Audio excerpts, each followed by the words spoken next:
তো আমি যদ্দূর পড়াশোনা করেছি, আমি এরকম একটি হাদিস, এরকম কোরআনের একটি আয়াত কোথাও পাই নাই যার দ্বারা নারী তার চেহারাকে পরপুরুষের সামনে খুলে রাখতে পারে, এমন কোন আয়াত বা হাদিস আমার সামনে পড়ে নাই। যদি কেউ পেয়ে থাকেন তাহলে আমাকে জানালে আমি খুশি হব, আমি শিখতে পারবো। আমি পাইনি। মুখমণ্ডল খোলা রাখবেন কেন? আমার প্রশ্ন, মানুষের শরীরের কোন অংশ, পুরুষ হোক আর নারী হোক, তার শরীরের কোন অংশ সব থেকে বেশি আকর্ষণীয়? বলেন বলেন। মুখ, তার চেহারা। একটা পুরুষ আর একটা নারী দেখে পাগল হয়ে যায়, তারপরে কত দুর্ঘটনা ঘটে, আত্মহত্যা পর্যন্ত হয়ে যায় সেই মেয়েটিকে না পাওয়ার কারণে, এবং সেই ছেলেটিকে না পাওয়ার কারণে কত মেয়ে আত্মহত্যা করে। এটা মেয়েটার শরীরের কোন অংশ দেখে ছেলেটা পাগল হয়েছে? মেয়ের ঠ্যাং দেখে, তার হাত দেখে, তার মুখমণ্ডল, তার চেহারা দেখে, তার অ্যাপিয়ারেন্স, তার চেহারা দেখে। একজন আর একজনের মুখমণ্ডল, চেহারা দেখি।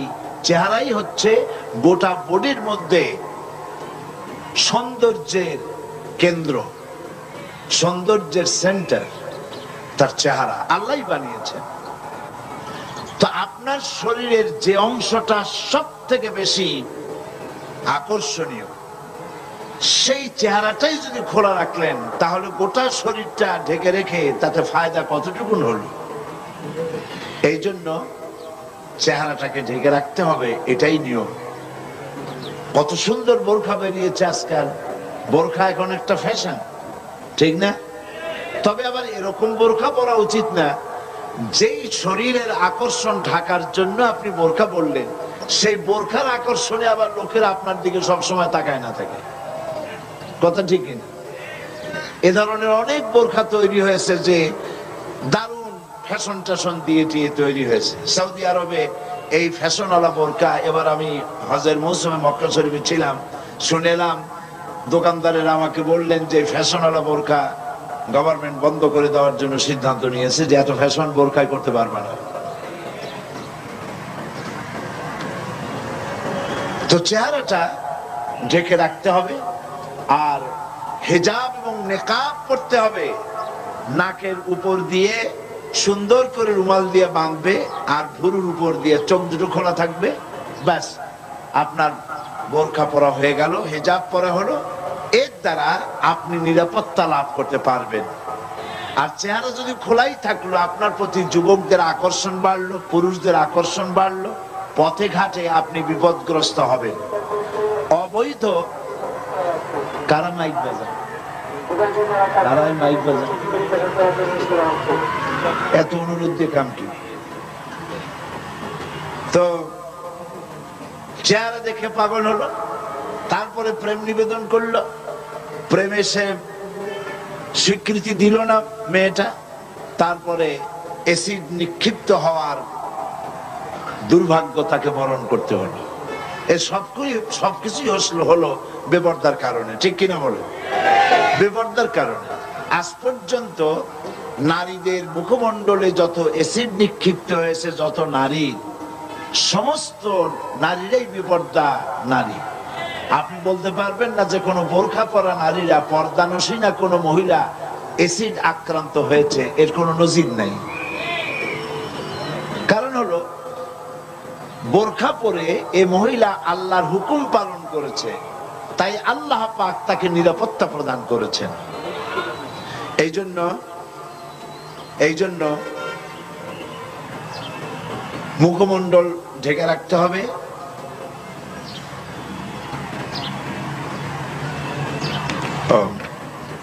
মা বোনদের মধ্য থেকে একটা স্লিপ এসেছে আমার কাছে, সেখানে লেখা হয়েছে যে কেউ কোন মা বোন পরস্পরে সাইড টক করতেছেন, কথাবার্তা বলতেছেন।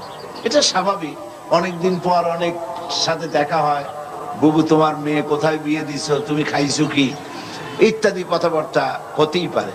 তো সেজন্য আমি অনুরোধ করব, এখন যদি আপনারা কথা বলেন তাহলে আমাকে না নাই ভালো ছিল, আপনারা গল্প করতেন। আমাকে যখন এনেছেন তখন আমার কথা মেহেরবানি করে শুনুন, আমি বক্তব্য শেষ করি, তারপরে আপনারা আরো 1 ঘন্টা এখানে বসে থাকেন পর্দার মধ্যে, আর নিজেরা খোঁজ গল্প করুন, কোনো অসুবিধা নেই।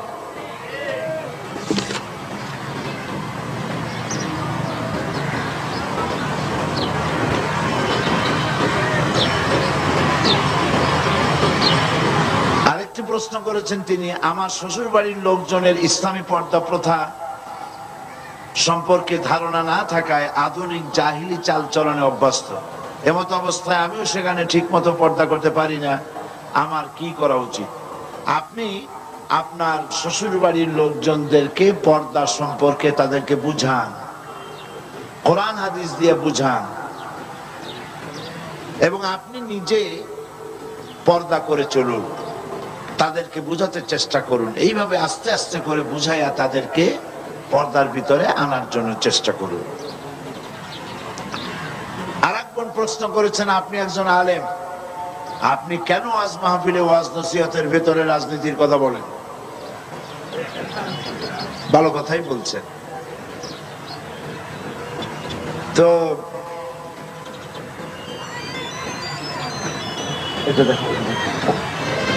বিষয়টা হচ্ছে,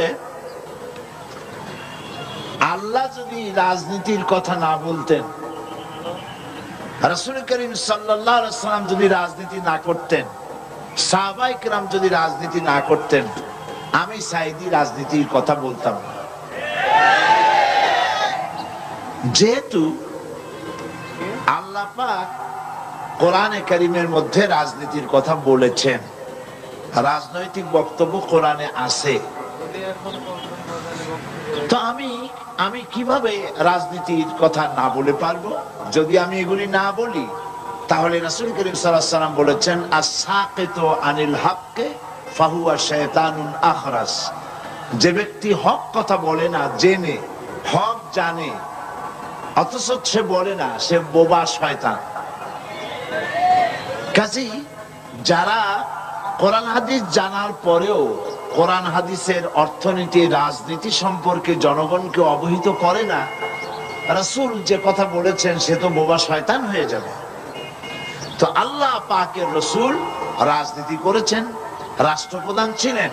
গতকাল এই বোন যদি মাহফিলে থাকতেন তো আজকের এই প্রশ্ন করতেন না বলি আমি মনে করি। কালকের রাজনীতির কথা যথেষ্ট আমি বলেছি, কোরআনে কারিমে কি আছে, রাসূল কি করেছেন, বলি নাই?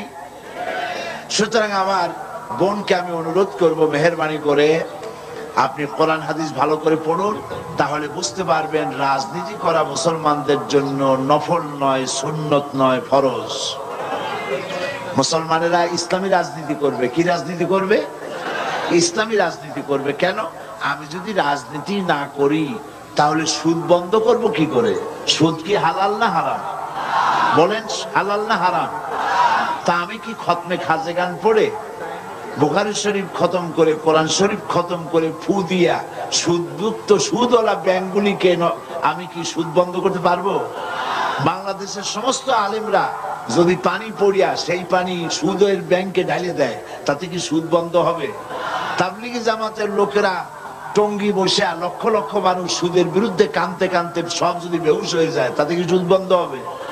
সুদ বন্ধ হবে কিসে? পার্লামেন্টে আইন পাস করতে হবে। পার্লামেন্টে কি করতে হবে? সুদ বিরোধী আইন পাস করতে হবে সুদ বন্ধ করার জন্য। আর পার্লামেন্টে আপনি যাইতে পারবেন না কিয়ামত পর্যন্ত পীর মুরিদি করিয়া। পার্লামেন্টে যাইতে পারবেন কখন? রাজনীতি করিয়া। কি করে যেতে পারবেন? তাহলে রাজনীতি না করলে আপনি সুদ বন্ধ করবেন কি করে?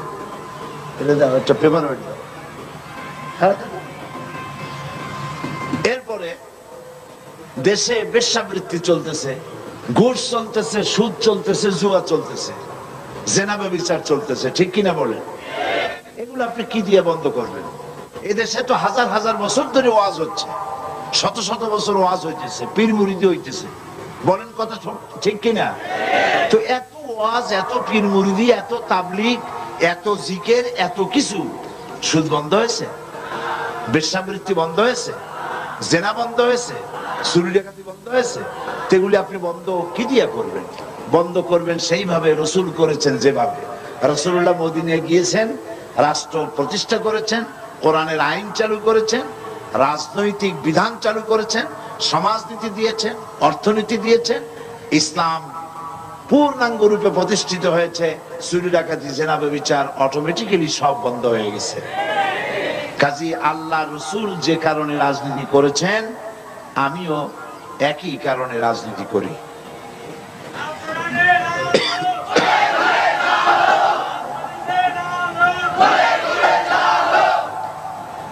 আর এক বোন প্রশ্ন করেছেন, পায়ে মেহেদি দেওয়া কি জায়েজ আছে?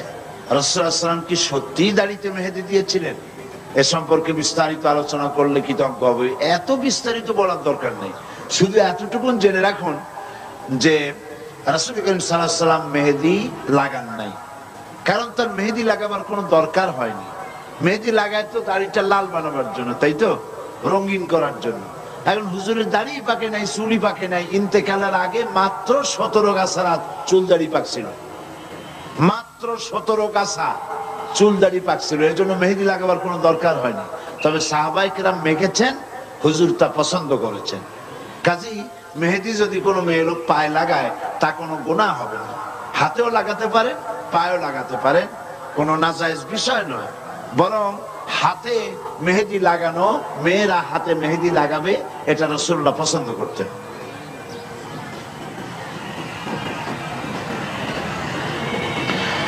আরেকজন বলেছেন, আমি আমার স্বামীর সাথে না বুঝে খারাপ ব্যবহার করেছি, এর কি সমাধান হতে পারে? খারাপ ব্যবহার যদি আপনি করেছেন, এখন যখন বুঝছেন, তো স্বামী তো দূরের কোনো বিষয় নয়, আপনার একেবারে হাতের মুঠোয়। আপনি তার কাছ থেকে ক্ষমা চেয়ে নিন, বাস, ঝামেলা চুকে যাবে। রমজান মাসে মহিলাদের যে রোজা ভাঙা লাগে, সেই রোজা ভেঙে ভেঙে থাকলে কি হবে? হ্যাঁ হবে। আপনি এক সময় রাখতে পারেন, আবার ভেঙে ভেঙেও রাখতে পারেন, অসুবিধা নেই।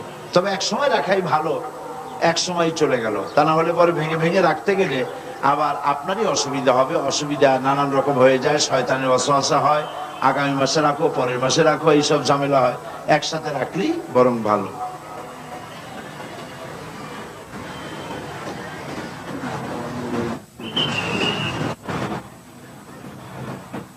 আমাদের জীবনে অনেক কাজা নামাজ আছে, ওই নামাজ আমাদের পড়তে হবে কিনা বলবেন।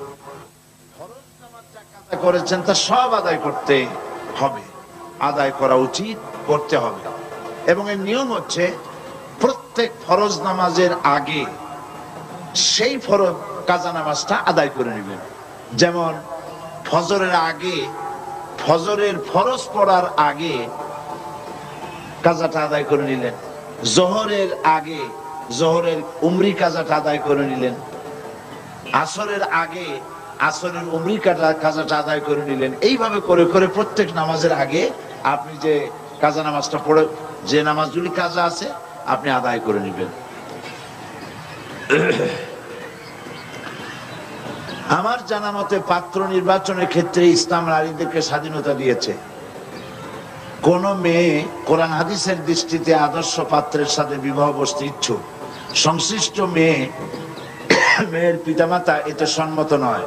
তাদের মতে দিনদারির সাথে অবশ্যই পার্থিব ধনাঢ্যতা থাকলেই কেবলমাত্র দিনদার পাত্র নির্বাচন করা যাবে, নতুবা নয়। এই কথা ঠিক না। পাত্র নির্বাচন করার ব্যাপারে দিনদারিকে প্রাধান্য দিতে হবে। এরকম দেখা গেছে যে দিনদার পাত্রের কাছে দিয়েছে, মাল ছিল না, কিন্তু পাত্র দিনদার। বিবাহের পরে দেখা গেছে যে পাত্র মালদার হয়ে গেছে। এটা আল্লাহর ইচ্ছা, কে মালদার হবে কে গরিব হবে এটা আল্লাহ পাক ভালো জানেন। সুতরাং কারো মেয়ে যদি দিনদার পাত্র পছন্দ করে, তাহলে সেই দিনদার পাত্রের সাথেই তার বিবাহ দেওয়া উচিত। গরিব বলে অ্যাভয়েড করা ঠিক না। বুঝে শুনে চিন্তা ভাবনা করি কাজ করা উচিত। ছবি তোলা জায়েজ নেই, তবে প্রয়োজন বোধে ছবি তোলা যাবে। আমার কাছে একজন প্রশ্ন তুলেছে, ছবি তোলা যদি জায়েজই না হয়, তবে সাইদি সাহেব কিভাবে ছবি তুলতে দিচ্ছেন? সাংবাদিকেরা যা সংবাদপত্রে আসছে এবং ক্যাসেটের কভারে দেখা যাচ্ছে, দয়া করে বিষয়টি শরীয়তের আলোকে জানতে চাই। ছবি তোলার ব্যাপারে ইসলামের বিধান হচ্ছে অহেতুক ছবি তোলা যাবে না। আয-যারুরাতু তাবিহুল মাহযুরাত। অনেক সময় অবৈধ জিনিসকেও অত্যন্ত জরুরি কারণে বৈধ হয়ে যায়। ছবি তোলা জায়েজ নাই বিনা কারণে, কিন্তু যদি পাসপোর্ট করতে হয় তো ছবি আপনাকে করতেই হবে। আপনি কলেজে ভর্তি হবেন, ব্যাংকে টাকা রাখবেন, ছবি আপনাকে করতে হয়। হজে যাবেন, সেজন্য আপনাকে ছবি করতে হয়।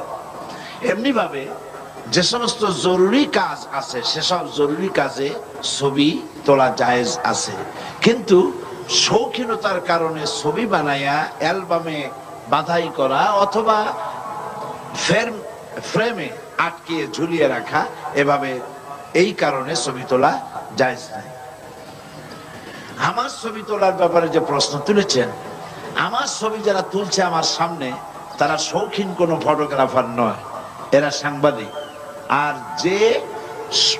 যেই ছবি তোলার পেছনে কোনো নিউজ ভ্যালু থাকে সে ধরনের ছবি তুলতে ইসলামের কোনো আপত্তি নাই, সে ধরনের ছবি তোলা যেতে পারে। যারা এই মাহফিলে আসে নাই, বাংলাদেশের বিভিন্ন জায়গায় রয়েছে, তারা পত্রিকার মাধ্যমে তারা জানতে পারে যে এত সন্ত্রাস, এত অসুবিধা, এত জুলম, এত নির্যাতনের পরেও হাজারো লাখ মানুষ পল্টনে একত্রিত হয়েছে কোরআন শোনার জন্য। এটি পত্রিকার মাধ্যমে লোকেরা জানতে পারে। ফলে ছবি, সাংবাদিকেরা যে ছবি নেয়, যে সমস্ত ছবি নিউজ ভ্যালু হয়, এই ধরনের ছবি তোলা নাজায়েজ নয়। মেয়েদের স্বামী মারা গেলে রঙিন শাড়ি ও গহনা পরতে দেওয়া হয় না, এটা কি কোরআনের বিধান? না, কোরআনের বিধান নয়। শোক যতদিন থাকে, 40 দিন পর্যন্ত শোক পালন করতে হয়।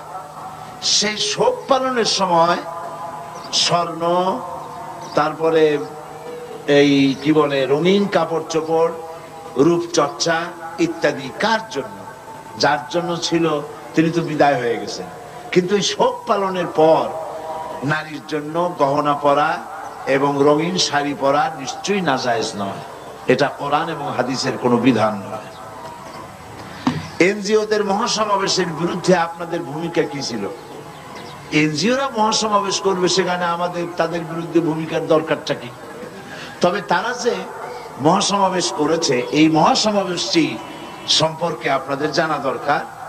এটি সরকার, আমাদের কাছে খবর এসেছে, পত্র পত্রিকার মাধ্যমে আমরা জানতে পেরেছি যে সরকার নিজেদেরকে, নিজের ক্ষমতাকে টিকিয়ে রাখার জন্য এনজিওদেরকে ব্যবহার করছে, আর এনজিওরা সরকারকে টিকায় রাখার জন্য মদত যোগাচ্ছে। তারা মানুষকে সারা দেশ থেকে এনেছে। পত্রিকায় দেখেছি 10 কোটি টাকা নাকি বরাদ্দ ছিল এই আয়োজনের জন্য। আমি জানি না কত কোটি টাকা ছিল। এই যে প্যারেড গ্রাউন্ডে যেটা হলো, এই যে লোকগুলি আনা হলো, এই লোকগুলি ইচ্ছায় স্বেচ্ছায় কেউ আসে নাই। তাদেরকে বাস ভাড়া দিয়া, পয়সা দিয়া, খাওয়ার দিয়া আনা হয়েছে এবং তারা আসতে বাধ্য হয়েছে, কারণ তারা এনজিওদের কাছে ঋণী। এনজিওরা ওদেরকে টাকা দিয়েছে, মানি ইনভেস্ট করেছে। এখন টাকা দিয়েছি, যদি না যাও তাহলে এই টাকাগুলি পাইবে না, পরবর্তী সময় আর তোমাদেরকে কিস্তি দেওয়া হবে না, এরকমের ভয় দেখিয়ে, ভীতি দেখিয়ে লোকদের আনা হয়েছে।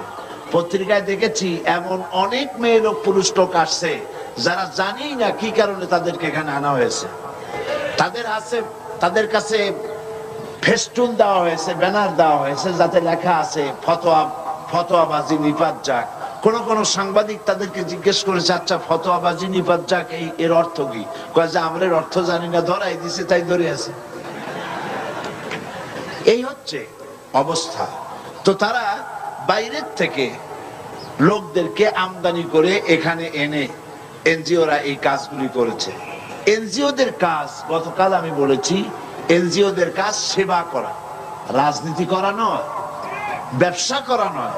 কিন্তু তারা সংবিধান বহির্ভূত ভাবে তারা এখন ব্যবসা করতেছে, তারা এখন রাজনীতি করতেছে, রাজনীতি কন্ট্রোল করতেছে পর্যন্ত এদূর তারা এগিয়ে গেছে।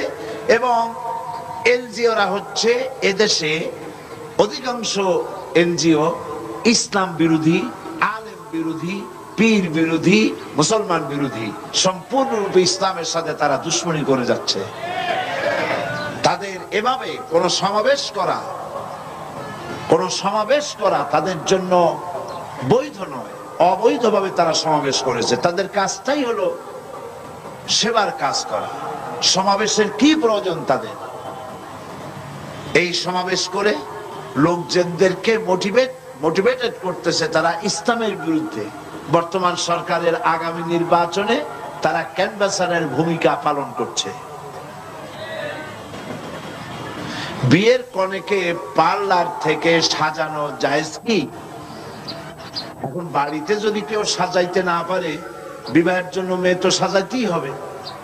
বিবাহ তো কোনো শোক দিবস নয় যে কালো একটা শাড়ি পরে মুখ বুজে বসে থাকবে, তো সাজানো লাগবেই। এখন সুন্দর করে সাজাবার লোক যদি বাড়িতে না থাকে, তাহলে বিউটি পার্লারে যেতেই পারে। তবে বিউটিশিয়ান কোন পুরুষের কাছে যাওয়া যাবে না। বিউটিশিয়ান মহিলা বিউটিশিয়ানদের কাছ থেকে কনেকে সাজায় আনা ইসলাম কোনো বাধা দেয় না। মিলাদ কি? অনেকের মতে পড়া যায়, আবার অনেকের মতে মিলাদ পড়া যায় না। অনুগ্রহ করে সঠিক ব্যাখ্যা জানাবেন।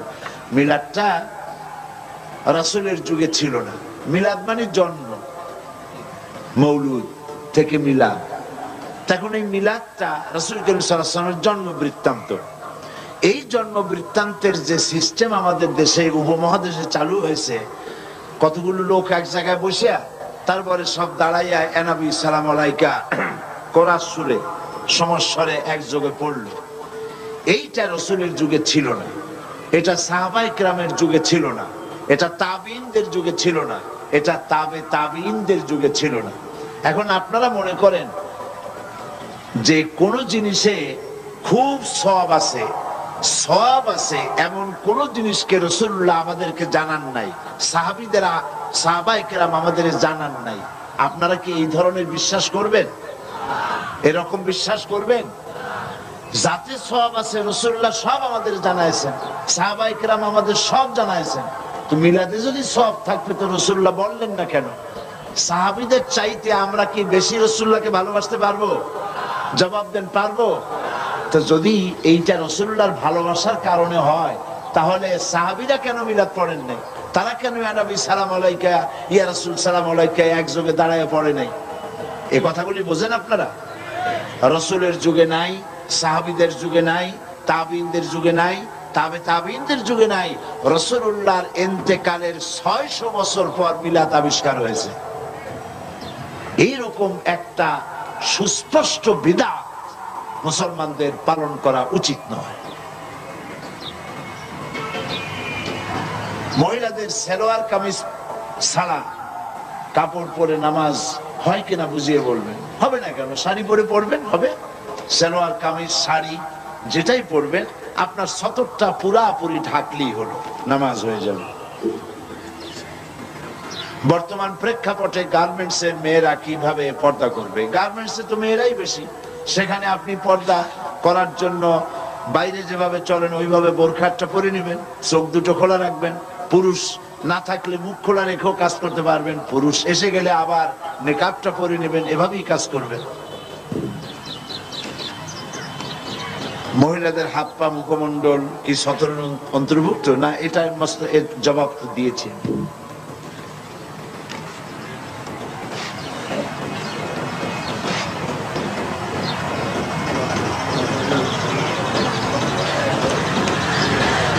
বলেছেন এখানে শত শত বোরখা পরা মহিলারা এসেছেন, এদের সবার প্রতি আমার সম্মান, কিন্তু আমরা দেখেছি ঘরের পর্দা অনেকেই করেন না। চাচাতো ভাই, খালাতো ভাই, দুলাভাই, ননদ, স্বামীর পাশের বাড়ির ভাই, এর সাথে অবাধে মেলামেশা, হাসি তামসা করে।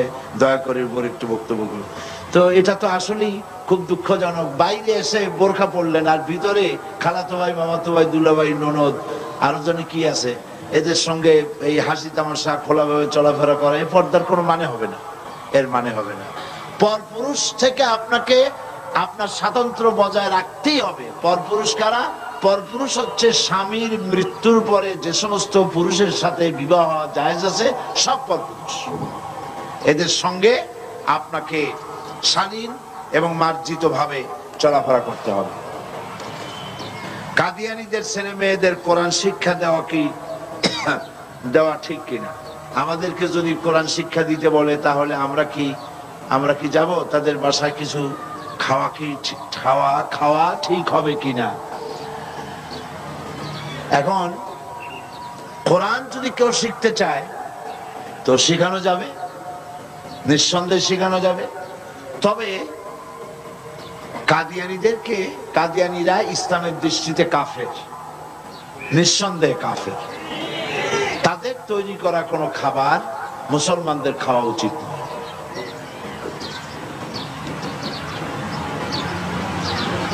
আর একজন প্রশ্ন করেছেন, আপনি কি পীর আউলিয়াদের বিরোধী? এই প্রশ্ন কেন করলেন? আমি কি পীর আউলিয়া বিরোধী কোনো মুভমেন্ট করেছি নাকি? পীর আউলিয়া বিরোধী আমি নই, বরং পীর আউলিয়াদের খেদমত আমি স্বীকৃতি দেই।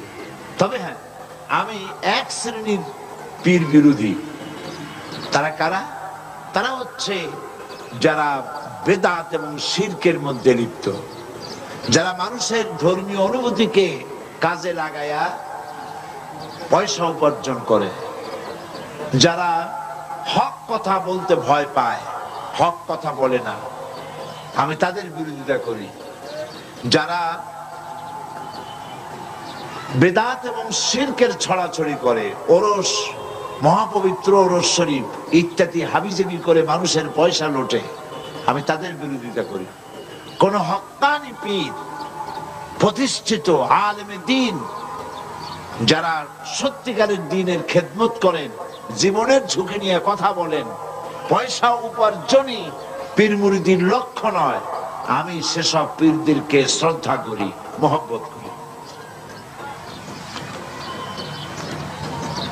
ইসলামী আন্দোলন নারীদের জন্য কতটুকু প্রযোজ্য এবং তা কিভাবে করা যাবে, এ কথা আমি আমার আলোচনার মধ্যে বলবো ইনশাআল্লাহ।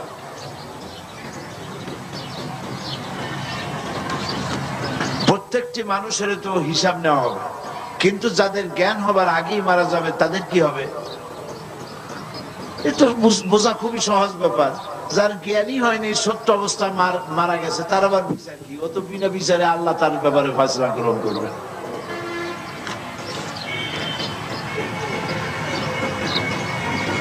বিগত দিনে না বোঝার কারণে, সাংসারিক ঝামেলার কারণে অনেক নামাজ কাজা হয়েছে, সেগুলি কিভাবে কখন আদায় করবে এই প্রশ্নের জবাব দিয়েছি।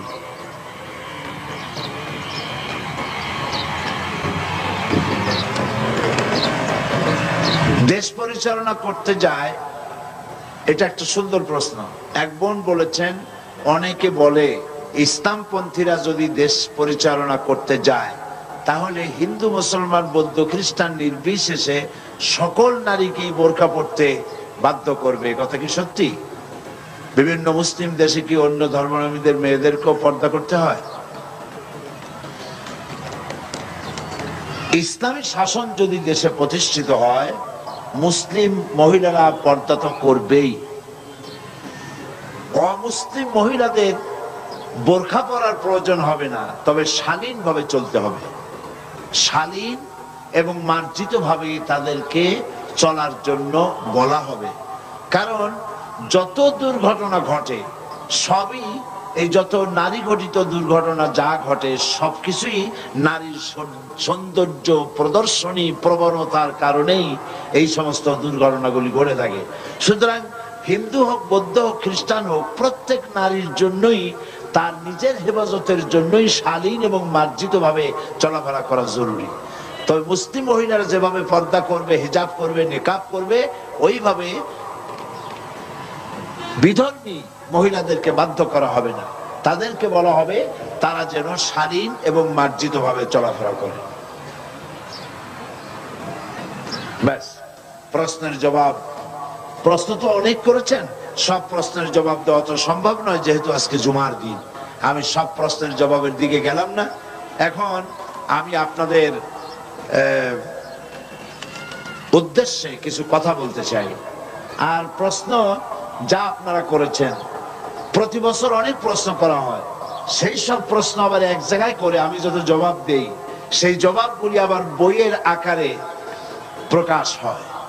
আপনারা যদি যাওয়ার সময়, মহিলাদের জন্য সমস্ত দোকানগুলি খোলা থাকবে, পুরুষেরা সেখানে কেউ যাবে না। আপনারা যাওয়ার সময় মহিলাদের সমাবেশে দেশে বিদেশে আমি যে সমস্ত প্রশ্নের জবাব দিয়েছি ওগুলো বইয়ের আকারে পাওয়া যাবে। আপনারা সে বইগুলি নিয়ে গেলে আপনাদের কাঙ্ক্ষিত, বাঞ্ছিত, প্রত্যাশিত প্রশ্নগুলির জবাব পাবেন ইনশাআল্লাহ। এখন আমি আপনাদের সামনে কিছু আলোচনা পেশ করছি সকলের উদ্দেশ্যে। নাহমাদুহু ওয়া নাস্তাঈনুহু ওয়া নাস্তাগফিরুহু ওয়া নাউযু বিল্লাহি মিন শুরুরি আনফুসিনা ওয়া মিন সাইয়্যাতি আ'মালিনা মান ইয়াহদিল্লাহু ফালা মুদিল্লা লাহু ওয়া মান ইউদ্লিল ফালা হাদিয়া লাহু ওয়া নাশহাদু আন লা ইলাহা ইল্লাল্লাহু ওয়াহদাহু লা শারীকা লাহু ونشهد أن سيدنا وحبيبنا ومولانا محمدا عبده ورسوله الذي أرسله بالحق بشيرا ونذيرا وداعيا إلى الله بإذنه وسراجا منيرا فقد قال الله تعالى في كلامه المجيد وفرقانه الحميد أعوذ بالله من الشيطان الرجيم بسم الله الرحمن الرحيم يا أيها الناس اعبدوا ربكم الذي خلقكم والذين من قبلكم لعلكم تتقون আমার সম্মানিত মা ও বোনেরা, আসসালামু আলাইকুম ওয়া রাহমাতুল্লাহি ওয়া বারাকাতুহু। সম্মানিত মা বোনেদের উদ্দেশ্যে এতক্ষণ তাদের প্রশ্নের জবাব দিলাম। এখন আপনাদের খেদমতে আরজ করছি, আল্লাহ রাব্বুল আলামিন এই পৃথিবীতে মানব গোষ্ঠীকে সৃষ্টি করেছেন তার ইবাদতের জন্য। সেই ইবাদত, যে ইবাদতের জন্য আল্লাহ পাক মানুষ এবং জিন জাতিকে সৃষ্টি করেছেন, সেই ইবাদতটা আমাদেরকে বুঝতে হবে। সেই ইবাদত কি? পৃথিবীতে নারী এবং পুরুষ আল্লাহ সৃষ্টি করেছেন, উভয়কেই বানায়েছেন তার ইবাদত করার জন্য, তার গোলামি করার জন্য। সেই গোলামি শুধু নামাজে, রোজায়, হজ, যাকাতে নয়, সেই গোলামি জীবনের সকল ক্ষেত্রেই করতে হবে। মহিলাদের ব্যাপারে আল্লাহ পাক কোরআনে কারিমে বহুত কথা বলেছেন। নারী এবং পুরুষকে ইসলাম সমান অধিকার দিয়েছে। নারীদের ব্যাপারে আজ এক শ্রেণীর বুদ্ধিজীবী, এক শ্রেণীর কবি সাহিত্যিক, তারা নারীদেরকে কথা বোঝাচ্ছে যে ইসলাম নারীদেরকে ঠকায়।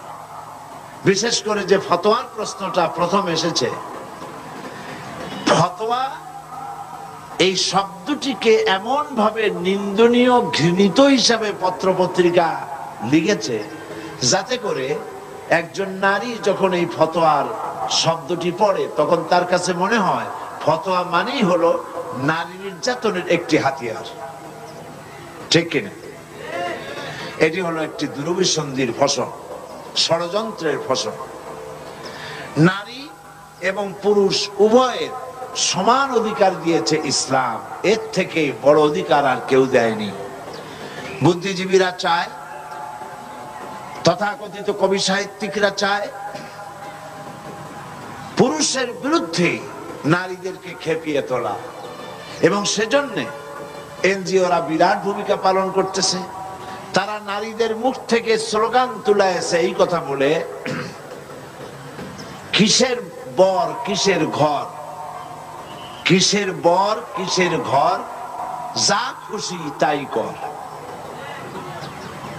এটা একটা স্লোগান হলো। এরপরে স্লোগান তুলেছে আমার দেহ আমার সিদ্ধান্ত, দেহ আমার সিদ্ধান্ত আমার। এই স্লোগানগুলি এনজিওদের শিখিয়ে দেওয়া। দেহ আমার সিদ্ধান্ত আমার, এই কথা আপনি বলতে পারেন না, কারণ দেহ আপনার আপনি দাবি করতে আংশিক হলেও পারেন, কিন্তু এই দেহটা সৃষ্টি করেছেন কে? নাম বলুন, কে করেছেন? এই দেহ তার স্রষ্টা হচ্ছেন আল্লাহ পাক। সুতরাং এই দেহের ব্যাপারে সিদ্ধান্ত নেওয়ার মালিক আপনি নন। এই দেহের ব্যাপারে আপনি কিভাবে চলবেন, দেহের কেমন যত্ন করবেন, কেমন পোশাক পরবেন, সেই সিদ্ধান্ত আপনার হতে পারে না। এই সিদ্ধান্ত নেবেন তিনি, যিনি আপনার এই দেহ সৌষ্ঠব, অঙ্গ সৌষ্ঠব, সৌন্দর্য যিনি দান করেছেন, সিদ্ধান্ত তারটাই গ্রহণ করতে হবে। এখন প্রশ্ন হয়েছে, আপনি সিদ্ধান্ত নেবেন কি এনজিওদের না আল্লাহ? কার সিদ্ধান্ত নেবেন? তো আল্লাহ পাক সিদ্ধান্ত দিয়েছেন নারীদের ব্যাপারে, সিদ্ধান্ত দিয়েছেন তার চলার, তার বলার, তার কাপড় চোপড়ের, তার ওঠা বসার সিদ্ধান্ত, কি ধরনের পোশাক সে পরবে। কোরআন শরীফ তা পরিষ্কার করে বলে দিয়েছে, হাদিস শরীফ তা পরিষ্কার করে বলে দিয়েছে। সুতরাং নারী, অনেকে মনে করেন যে নারী হয়ে জন্মগ্রহণ করে আমার জীবনটাই বৃথা হয়ে গেছে। আসলে আপনার জীবন বৃথা হয়নি, বরং নারী হয়ে জন্মগ্রহণ করে আপনার জীবন তো ধন্যই হয়েছে। আপনাকে ভেবে দেখতে হবে, এই পৃথিবীতে যারা আল্লাহ দাবি করেছে, ইলাহ দাবি করেছে, রব দাবি করেছে, তারা কেউ তো নারী ছিলেন না, সবগুলি পুরুষ। ফেরাউন, নমরুদ, আবু জাহাল, আবু লাহাব, সাদ্দাদ, হামান, এরা কেউ কিন্তু নারী নয়, সবগুলি কি পুরুষ। এবং ইসলাম সর্বপ্রথম যিনি গ্রহণ করার সৌভাগ্য অর্জন করলেন, তিনিও কিন্তু কোনো পুরুষ নন। তিনি কে? একজন মহিলা, যার নাম হযরত খাদিজাতুল কুবরা রাদিয়াল্লাহু তাআলা আনহা। ইসলামের জন্য যখন রক্তের প্রয়োজন হলো, তখন কোন পুরুষ সেই সৌভাগ্য অর্জন করতে পারেনি। সর্বপ্রথম ইসলামের জন্য যিনি বুকের তাজা রক্ত ঢেলে দিয়েছিলেন, তিনি আপনাদের মতোই একজন নারী, যার নাম হযরতে সুমাইয়া রাদিয়াল্লাহু তাআলা আনহা। কাজে আপনি হীনমন্যতায় কেন ভুগবেন? ইনফেরিয়রিটি কমপ্লেক্সে কেন ভুগবেন? আপনি তো আল্লাহর সৃষ্টির মধ্যে শ্রেষ্ঠ সৃষ্টি, সুবহানাল্লাহ বিহামদিহি, সৃষ্টির সেরা মানুষ, আপনি তাদেরই একটা অংশ। মেয়েদের মর্যাদা এবং সম্মান ইসলাম সব থেকে বেশি দিয়েছে।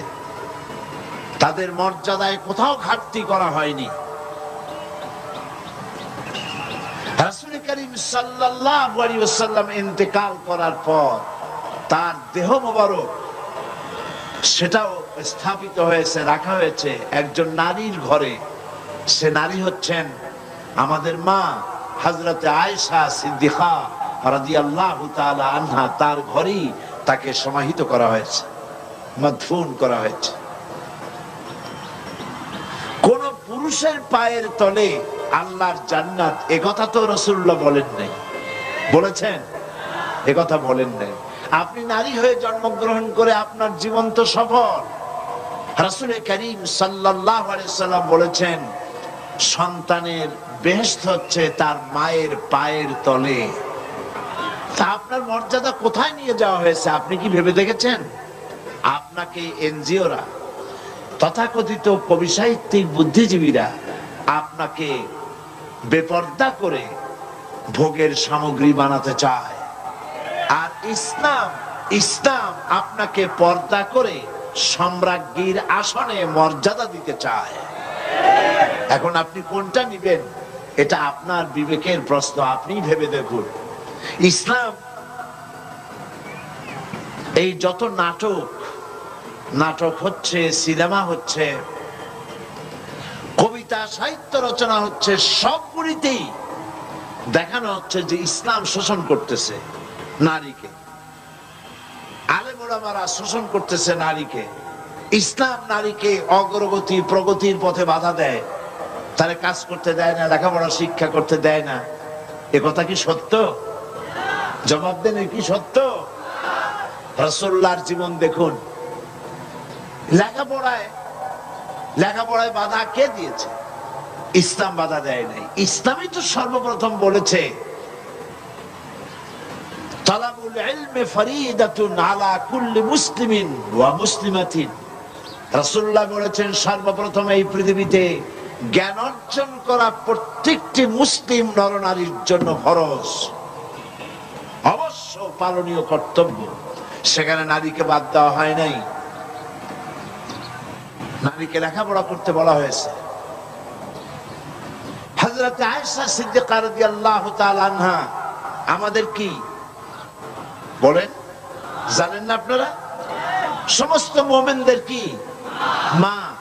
হযরত আয়েশা রাদিয়াল্লাহু তাআলা আনহা হাজার হাজার সাহাবীদের হাদিসের ওস্তাদ ছিলেন, তাফসীরের ওস্তাদ ছিলেন, ফিকহের ওস্তাদ ছিলেন। হাজার হাজার সাহাবীদের তিনি ফিকহ শিখিয়েছেন, কোরআন